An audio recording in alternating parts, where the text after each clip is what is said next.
وقت کا ولی۔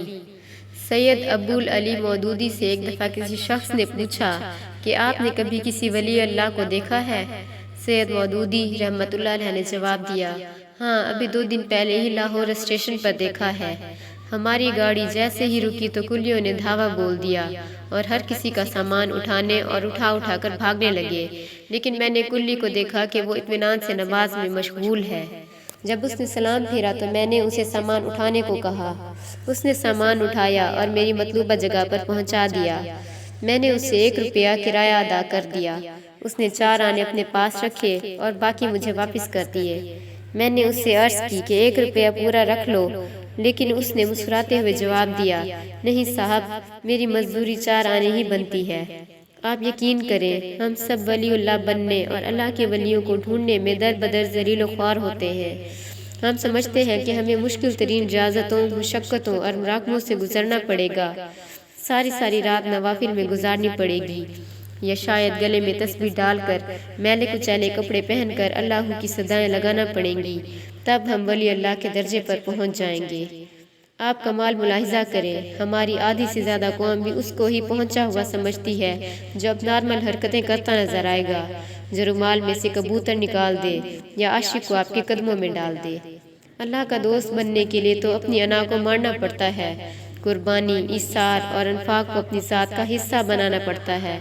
اشفاق صاحب کہتے ہیں کہ ایک دفعہ میں نے اپنے ابا جی سے پوچھا کہ عشق مجازی اور عشق حقیقی میں کیا فرق ہے؟ انہوں نے کچھ دیر سوچا اور کہنے لگے، بیٹا، کسی ایک کے آگے اپنی انا کو مارنا عشق مجازی ہے اور ساری دنیا کے سامنے اپنی انا کو مار لینا عشق حقیقی ہے۔ جنید بغدادی اپنے وقت کے نامی گرامی شاہی پہلوان تھے۔ ان کے مقابلے میں ایک دفعہ انتہائی کمزور، نحیف اور لاغر شخص آیا۔ میدان تماشائیوں سے بھرا ہوا تھا۔ بادشاہ اپنے پورے درباریوں کے ساتھ جنید بغدادی کا مقابلہ دیکھنے آ چکا تھا۔ مقابلہ شروع ہونے سے پہلے وہ کمزور آدمی جنید بغدادی کے قریب آیا اور کہا، دیکھو جنید، کچھ دنوں بعد میری بیٹی کی شادی ہے۔ میں انتہائی غریب اور مجبور ہوں۔ اگر تم ہار گئے تو بادشاہ مجھے انعام و اکرام سے نوازے گا، لیکن اگر میں ہار گیا تو اپنی بیٹی کی شادی کا بندوبست کرنا میرے لیے مشکل ہو جائے گا۔ مقابلہ ہوا اور جنید بغدادی ہار گئے۔ بادشاہ کو اپنی آنکھوں پر یقین نہ آیا۔ اس نے دوبارہ اور پھر 12 مقابلہ کروایا اور تینوں دفعہ ہار جنید بغدادی کے حصے میں آئی۔ ولی تو وہ ہوتا ہے جو لوگوں کی زندگیوں میں آسانیاں پیدا کر دے، جو کسی کو جینے کی امنگ دے دے، چہرے پر خوشیاں بکھیر دے۔ جب کبھی بحث کا موقع آئے تو اپنی دلیل اور حجت روک کر سامنے والے کے دل کو ٹوٹنے سے بچا لے، اس سے بڑا ابدال بھلا کون ہوگا؟ رسول خدا صلی اللہ علیہ وسلم نے حضرت معاذ بن جبل کو فرمایا، معاذ، تمہیں وہ عمل نہ بتاؤں جو بغیر حساب کتاب کے تمہیں جنت میں داخل کروا دے؟ معاذ نے عرض کی، ضرور یا رسول اللہ۔ آپ نے فرمایا، معاذ، مشقت کا کام ہے، کرو گے؟ ضرور کروں گا یا رسول اللہ، معاذ نے جواب دیا۔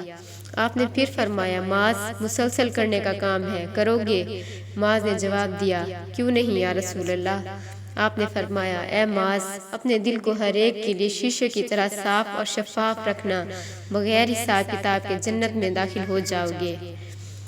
معروف کرخی نے فرمایا، جس کا ظاہر اس کے باطن سے اچھا ہے وہ مکار ہے، اور جس کا باطن اس کے ظاہر سے اچھا ہے وہ ولی ہے۔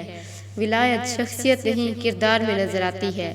ابراہیم بن ادہم کی خدمت میں ایک شخص حاضر ہوا اور چند دن رہنے کی اجازت مانگی۔ آپ نے دے دی۔ وہ کچھ دن ساتھ رہا اور انتہائی مایوس انداز میں واپس جانے لگا۔ ابراہیم بن ادہم نے پوچھا، کیا ہوا برخوردار، کیوں آئے تھے اور واپس کیوں جا رہے ہو؟ اس نے کہا، حضرت، آپ کا بڑا چرچا سنا تھا، اس لیے آیا تھا کہ دیکھوں کہ آپ کے پاس کون سی کشف و کرامات ہیں۔ اتنا بول کر وہ نوجوان خاموش ہو گیا۔ ابراہیم بن ادہم نے پوچھا، پھر کیا دیکھا؟ کہنے لگا، میں تو سخت مایوس ہو گیا، میں نے تو کوئی کشف اور کرامت وقوع پذیر ہوتے نہیں دیکھی۔ ابراہیم بن ادہم نے پوچھا، نوجوان، یہ بتاؤ، اس دوران تم نے میرا کوئی عمل خلاف شریعت دیکھا یا کوئی کام اللہ اور اس کے رسول کے خلاف دیکھا ہو؟ اس نے فوراً جواب دیا، نہیں، ایسا تو واقعی کچھ نہیں دیکھا۔ ابراہیم بن ادہم مسکرائے، اس کے کندھے پر ہاتھ رکھا اور بولے، بیٹے، میرے پاس اس سے بڑا کشف اور اس سے بڑی کرامت کوئی اور نہیں ہے۔